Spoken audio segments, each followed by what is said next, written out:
Hello, good evening students. This is Mehak Banu this side. Today I'm going to teach a 10th standard topic called step deviation method. This is a statistics topic.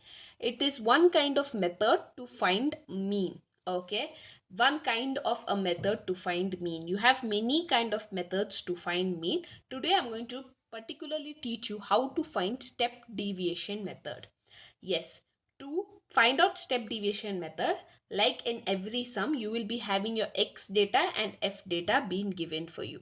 Okay, so here following is the question. My x data and f data is given. X is 10, 30, 50, 70, 90 and 110. F data is 135, 187, 240, 273, 124 and 151. Okay, frequency. F stands for the frequency. Since you have to find the mean, and for step deviation, this is the formula, that is nothing but a assumed mean plus sigma ft by sigma f into I. So sigma f will be the total of f. Okay, sigma f. So one part of the formula is done. It will be the total of f. So the total of f, when you add 135, 187, 240, 273, 124 and 151, you will get 1110. Okay, so this is going to be your sigma f.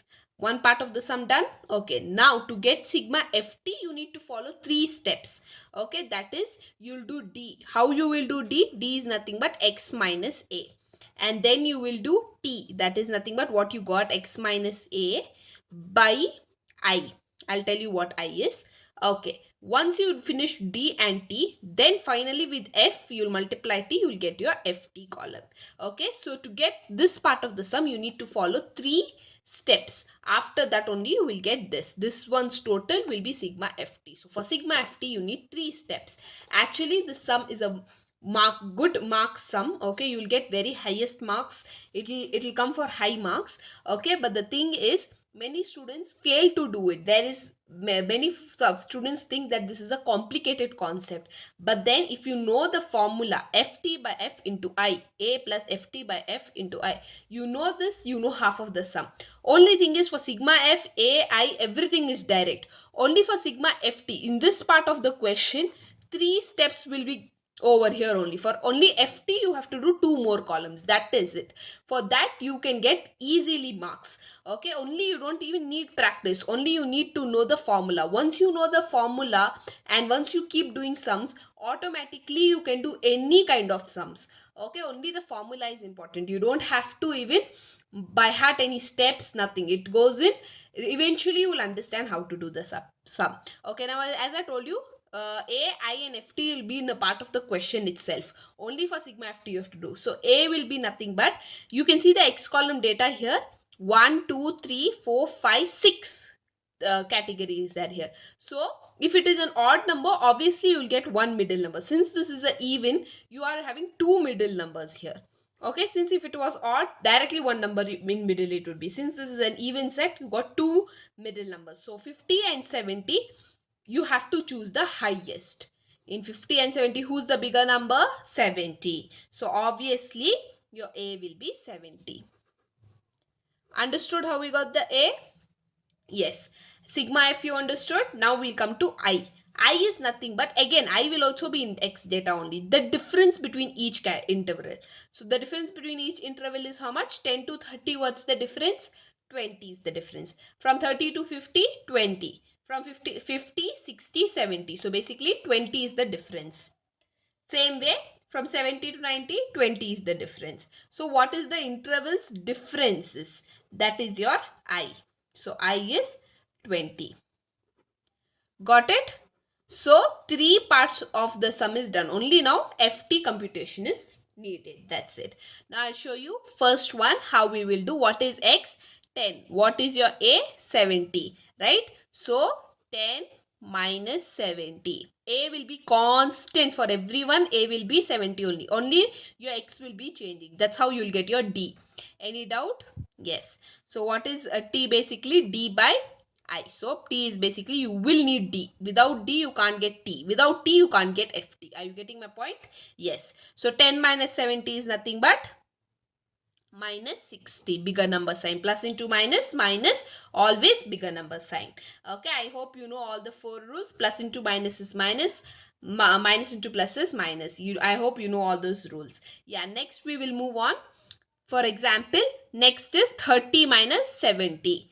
30 minus 70 minus 40. Just like that, 50 minus 70 minus 20. 70 minus 70 is 0.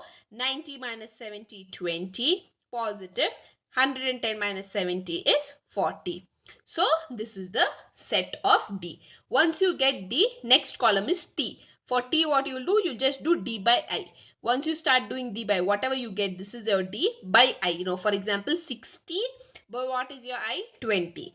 Okay. So, for example, minus 60 by I is 20. 0, 0 cancel. 2 1s are 2 3s are minus 3.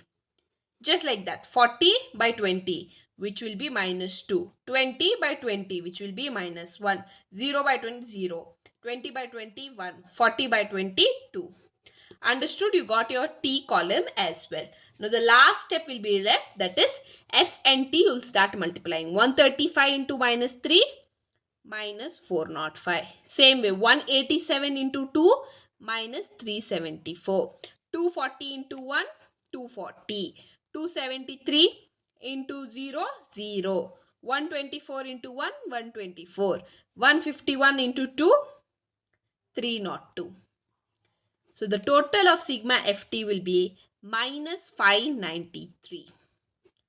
Also in the class, we'll be teaching you tactics of basic multiplications, tactics and tricks of how you can identify plus into minus, minus into plus, integers, signs, tactics of basic multiplications, tactics and tricks of how you can identify plus into minus, minus into plus, integers, signs, also the tactics of easy shortcut multiplication techniques and tricks. Okay, now moving on to the sum. Now we have every part of the formula. Now we'll just substitute the values.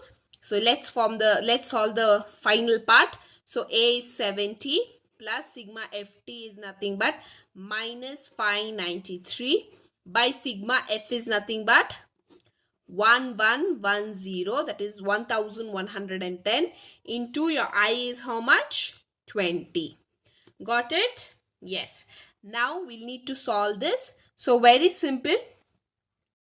Yes. So as you saw, we substituted the values in the formula. So I was telling you not to take 70 first. You will only solve this part of the sum first. Okay, that is minus 593 divided by 1110 into 20. You will only solve the ft by f into I part first. Then you're going to take a plus. Okay, so you're not going to take a plus first. You will only solve this part of the sum. These are the tactics which may give you full marks. Okay, no one and just everyone tells substitute the values and solve the sum. I know it's only basic addition, multiplication and division. You can substitute and do, but the way you do it, that is what the extra education is, because that is why we are here to tell you that extra point how to do the perfect answer. So as I told you, first you will not take a plus, first you will solve this part of the sum. So 593 minus 593 divided by 1110, you will get minus 0.534 into 20. So minus 0.534 into 20 will give you minus 10.68. Bring now that a plus, that is 70 plus. Plus into minus is minus, obvious. 70 minus 10.68 will give you 59.35. Minus 10.68 plus 70 will give you 59.315, which is an approximate of 59.32. That is how you get the proper mean in step deviation method. One of the toughest sum of ICSE, but when done with proper techniques, proper way and proper manner, it is simple and very easy. I hope you understood. A, I and FT was there in a part of your question itself. Only what you had to find out was sigma ft. For that you need to do two columns, that was your D and that was your T. For D you needed x minus a, and for T you needed I. I is the difference of intervals and D is basically your x minus a. That is it. I hope you understood the step deviation method. This is how you find the mean. Thank you so much.